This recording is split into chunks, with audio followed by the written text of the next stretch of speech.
Reef Bum is sponsored by Bulk Reef Supply and Ecotech Marine.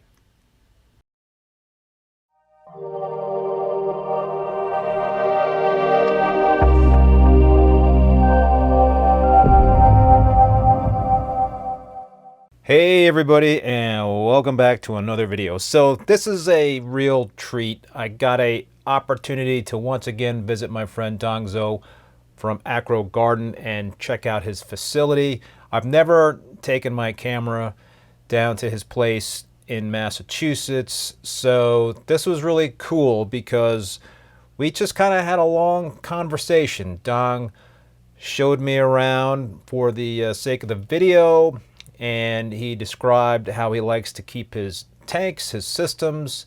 He also provided a lot of his reef keeping philosophies. So it's a really interesting piece. I broke it up into two parts. So this is part one. And with that, let's get into the video. All right, so I'm here with Dong at his place, AcroGarden. It's good, Dong, to be back here after a couple of years. So, I figured it was a good opportunity to come and pick up some frags, say hello, and to give the folks a chance to see your operation here and talk about your systems. So, great. Dong, how many different systems do you have, and what are the gallons for each of those systems? Actually, there's a 3 separate systems. So that is 2 SPS dominated and 1 LPS and softy over on that side. So I lost track of how many gallons. You forgot how many gallons your systems are. Probably I think it's probably from 1,700 to 2,000-ish. For each system? No, overall, the total, overall. Yeah, Gotcha. because most of them actually are frac tanks, so that I actually don't count the gallon. I count the square feet. Gotcha. So the gallon doesn't mean too much to me, but how many square feet of space can put coral on, and that actually is more important. How many? Yeah. So how many corals do you think you have in your systems here? I mean, if you had to guess how many thousands of frags you have. If I have to guess, maybe 20,000. Wow. 20,000 to probably a little bit more than that if you, because that I use egg cracks. So, and then I always fill all the egg crack, all the space, and then I calculate how many space actually on each egg crack, and then how full they populate. So that's how I get estimate about that. Yeah. So. And so, what are your typical customers besides hobbyists? You also sell to local fish stores, right? Yes, I do. Yeah. So the demand is totally different. So that the fish store looking for entirely different thing than hobbyist. Yep. And hobbyist for high-end collector or beginner just want to start out with some SPS. Right, and you have the whole gamut there in terms of just some basic Montipora caps, and you've got some of the higher-end SPS frags too. I mean, I know because I've been coming here for a number of years, and this, let me tell you, folks, this place is a gold mine. You got to come visit Dong here. So that yes, from $5 frag and very easy beginner coral to some high-end stuff, and basically have to cover the whole spectrum. So that way that, well, it's a better business model this way, but mostly it's SPS. Yep. So that, I don't do a lot of torch or bounce mushroom, especially mushroom. I really don't like mushroom because that take up a lot of real estate stink. Take a lot of room, and also that one important thing about those high-end mushroom, they actually change. For example, that I remember that the late Jake Adams, many years ago, he actually published an article on Rebuilder. He said, what's in that article, he actually described how to make bounce mushroom. So you get healthy rhodiotic mushroom and shine them with some kind of UV light, whatever. Basically, bounce mushroom is mushroom with cancer. That's what it is. The blood vessel, actually the wall get broken. It's getting enlarged. So the wall get broken so that the blood vessel merge and then give you a nice bounce. And over the year, I have so many customers and calling me, help, my bounce mushroom is unbouncing. And I said, well, that means that they're probably very happy. So they're healing. so that's one of the things that I don't do too much mushroom. Another thing that about mushroom is kind of interesting is that I keep hearing, we got a bounce Recordia Florida Recordia. I said, no, those are not bounce. That's what they're supposed to look like. And then bounce Yuma. Oh my goodness, that's what they're supposed to look like. And then I heard some like the bounce acro. Yeah. Yeah. And then one time the guy called me and said, "Oh, we got a bounce acro." And I look at the photo and said, he's going to die. So you basically it's a stress response, and you got some bacterial infection of some sort. Yeah. So, Dong, take us. You got a couple of display tanks in here. This one right in front of you. Talk to us about this one. What's going on with this display tank? This is one of the oldest display tank that I actually moved to this house. So the idea about this display tank is that it's 200-gallon deep dimension. Yep. The problem of a deep dimension is that it's very difficult to aquascape, seriously. So for several years, I was looking at aquascape. Looks very nice, and to me, one time I was changing the light. At that time, I was still using T5. So 2 years, I changed the light bulb. I climbed a ladder on top, and look from the top. There's a 1 feet gap in the middle. Oh boy. Yeah, but because you look at the front, it's hard to tell. So it seems like there's a whole gap in the middle, so I can push all the coral back.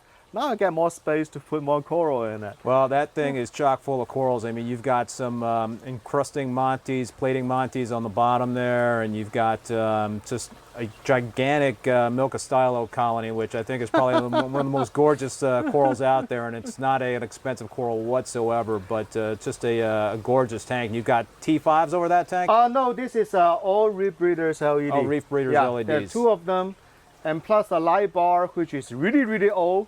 It actually made by SB Reef Lighting. Still remember that company out from Florida? I don't. And yeah, this bar, at least 15 years old. That's a first generation bar. So I took a par meter to it once a while to check it. Yeah. And the good old days, they build good old products. Yeah, still very strong. And then the par didn't decrease much. And one of the Reef Breeder LED is one of the first Photon V2. This one is 2018, when they just come out with this kind of platform. Yep. With the very nice light. I keep running like this. What forever. what kind of spectrum are you running? Is it more on the blue side? For this spectrum, actually, it's more like a modified AB plus kind of spectrum. Okay. So the white LED is around 25%, and then the blue channel is 75%. So the 3 times of the white channel. Gotcha. And the red and green is whatever I feel like. Yeah. And flow-wise in this tank, you know, I mean, one thing that is very noticeable when you walk in here, Dong, is that you've got the wash tub effect here, the washing machine effect going on. You got a lot of flow in your tanks. Oh yeah, you can hear it. It's like Yeah. a wave. Actually, I enjoy it, just like the Very ocean. soothing, yeah. Yeah, it's interesting that this tank only powered by 2 Jabo gyre. Jar. Yeah, 2 of them. That's it. Yep. That's all of them. That is the 150 model. So it's the next biggest one. There are 2 of them. That's good enough. For this tank, I have a philosophy for this tank, because that I cannot reach in easily if there's some coral fell. And so I try to put all the robust, hardy coral in it. So that all the beginner SPS, well, there's some of them are actually, most of them are not anymore, but they're really robust. Yeah. So all the coral in this tank are the most robust. I don't even need to do much to it. Besides the regular dipping for taking out for dip, but all the coral in there is a robust version. And you've got a lot of xenia growing. Tell me about it. So I spend more time pulling xenia out of this tank. Seriously. So than taking care of everything. So the biggest maintenance for this tank, pulling xenia. You're pulling a lot of xenia, but the corals in the xenia are serving a purpose, right? And that's helping reduce the nitrates and the phosphates. I mean, they're consuming that stuff. Yes, actually my xenia actually is nutrient export. So I do not use refugium. So because macroalgae actually competing for lots of essential elements, especially like potassium, iodine, competing with the coral. And also that according to the research and then all the paper published, so macroalgae definitely can excrete some of the chemical actually to deter coral growth. That's one of the chemical warfare through chemical warfare that produce my macroalgae. So, but potent xenia is different. Potent xenia itself, first, it's not toxic, and that's very important, so I can peel them off easily.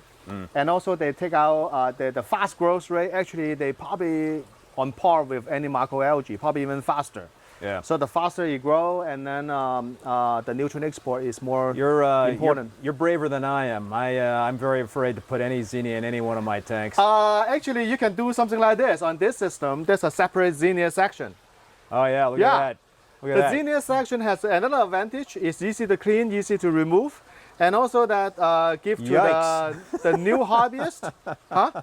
I said yikes. Yeah. I've never seen xenia in an overflow. Oh yes, and that section actually also easy to give the xenia to hobbyists. Yeah, yeah. Because people that love the xenia. Yep. And actually, one time, one lady actually carried out half 5-gallon bucket full of xenia.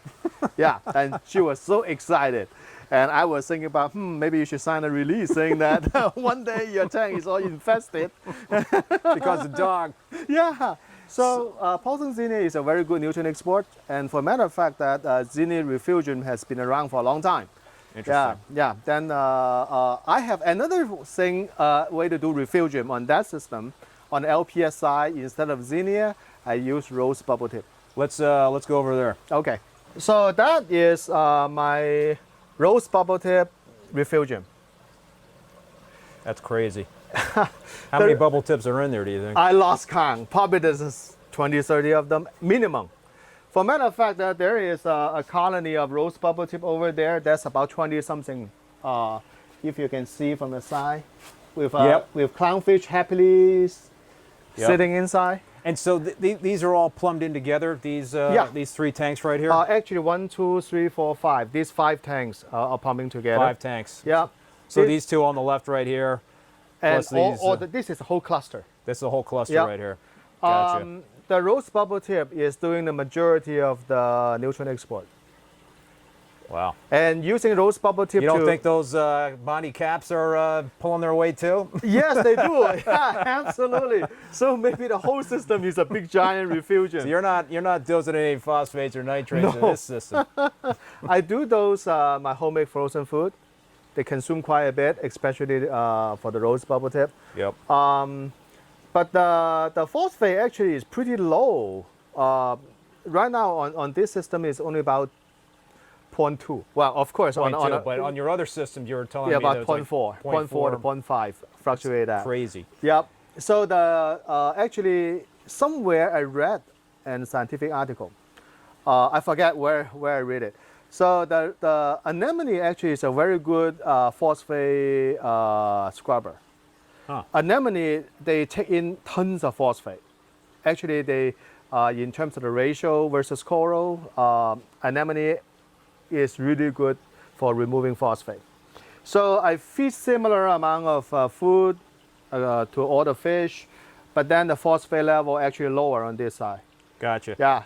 And I see the protein skimmer in the bubble tip sump there. What? So in terms of skimming, you're using skimmers on all your systems right here. Yes, and there's a story about this skimmer. You can see the skimmer is not pulling much at all. So this is, I call it a psychological skimmer. Seriously. So because that right now, after all these years, I've been thinking about skimmer. So I start to suspect how useful skimmer actually is. But then I cannot help myself to do without a skimmer. So I set all my skimmer at a very low, very dry skimming. You like the aeration? Yeah, I like the aeration. Yeah, for the pH. Yeah. But I really don't like them to pull out too much.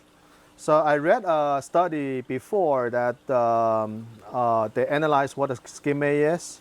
It actually, what's in the skimming mostly is dead bacteria. Yeah. Which is not a good thing. So that how useful for skimmer actually is for reef tank. Actually, I have doubt about it at this moment. But then I cannot help myself to do without skimmer. So in the middle row, so I have a skimmer, but skimming very little. Gotcha. And this skimmer definitely is way too oversized for this system. This is It's a unusual. big one. Yeah. there's a story behind it. A customer ordered this gigantic skimmer. After the skimmer arrived, he disappeared. And then He took a powder, huh? yeah, but of course, out of my good heart, I didn't take any deposit for that. So He took the skimmer. Yeah, there's a big skimmer here, and then if I need to ship it back to the wholesaler, it costs me about $50. Yeah. So well, then I better just use it. Yeah, why not? Yep, Why not? Yep. So that's end up with a very big skimmer. And if you notice that, that actually is the sump. That's the sump. Yeah, for this system, that is a sump. You call the reverse sump. That the sump is higher than actually the display tank. Yeah. I got that idea actually from one of this European aquaculture company. They emphasize on this reverse sump, and it's basically their idea is that when the micro life form like the cocopod, and then if the sump is lower than the tank, so your refugium also in the sump, and then all these little parts will go through your propeller, and then the propeller is like a meat grinder. Churning everything. Yeah, and killing cocopods, and that's why they have this reverse sump, and the sump actually all the parts will flowing naturally down to the tank, without going through the propeller. So that's their theory. In reality, I think that probably give him some discount of this theory, right? It's just a theory, especially when this stage we're using a DC pump. I can imagine that because those ideas were came out probably about like 15 years now when they talk about reverse sump. At that time, there is DC return pump are not popular at all, and most of the pump are like the Max 3, Max 12, and those AC pump. AC pump actually construct quite differently from DC pump. AC pump has a very small chamber housing the propeller. So what they do is that basically they use the propeller. You can also see the propeller, all the fins are straight. It's not like the DC pump actually has like a real propeller. Yep. So on the AC pump, what they do is that all these straight fins basically whip the water, push against the front cap, the in front of the propeller, and then use that force to eject the water up.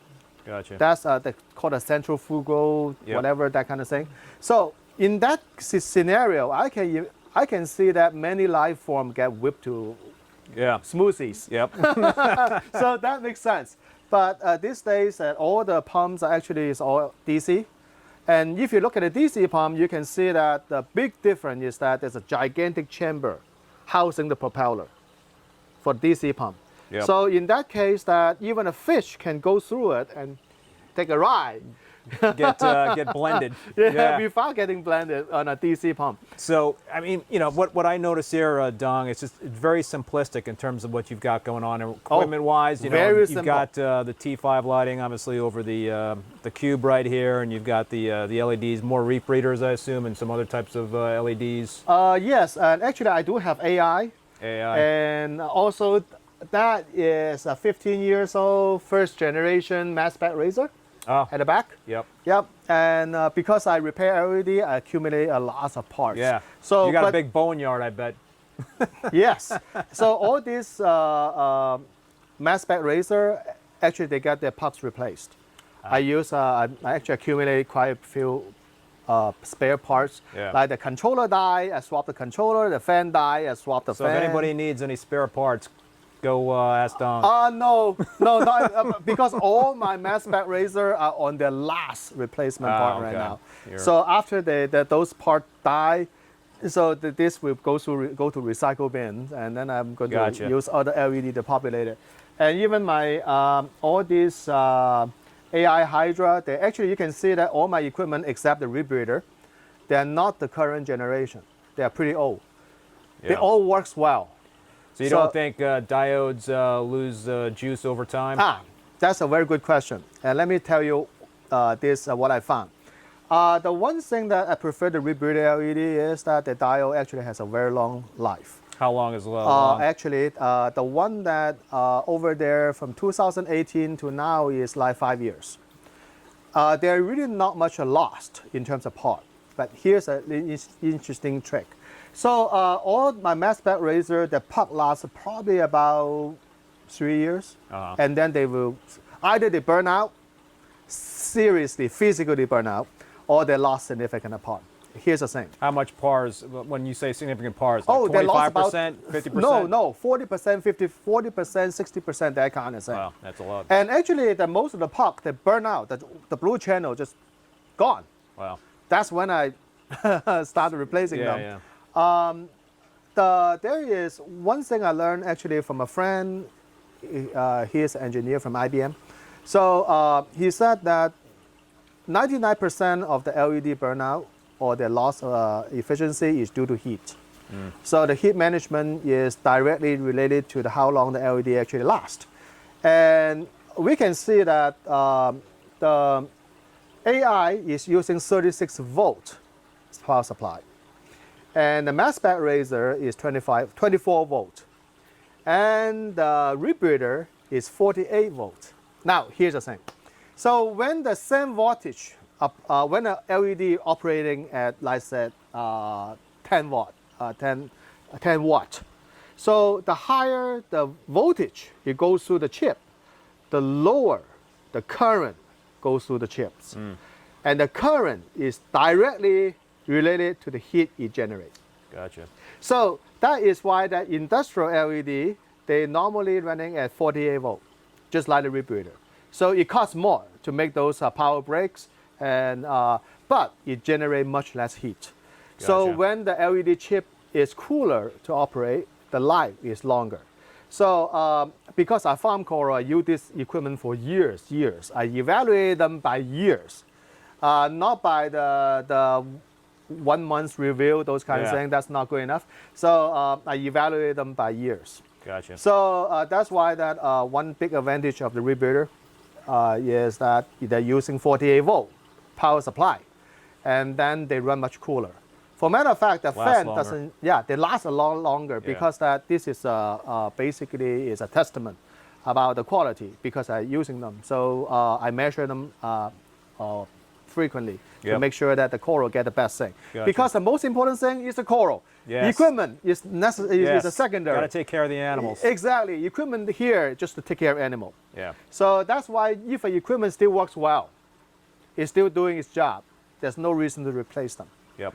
And another thing is that when equipment doesn't do their job, definitely, it's not about the brand name, it's not about anything, it's about that adequate equipment to support the life. The coral is most important thing. Yep. So that reminds me one of the Magna talk many years ago. There is a guy actually from a pretty big local fish store.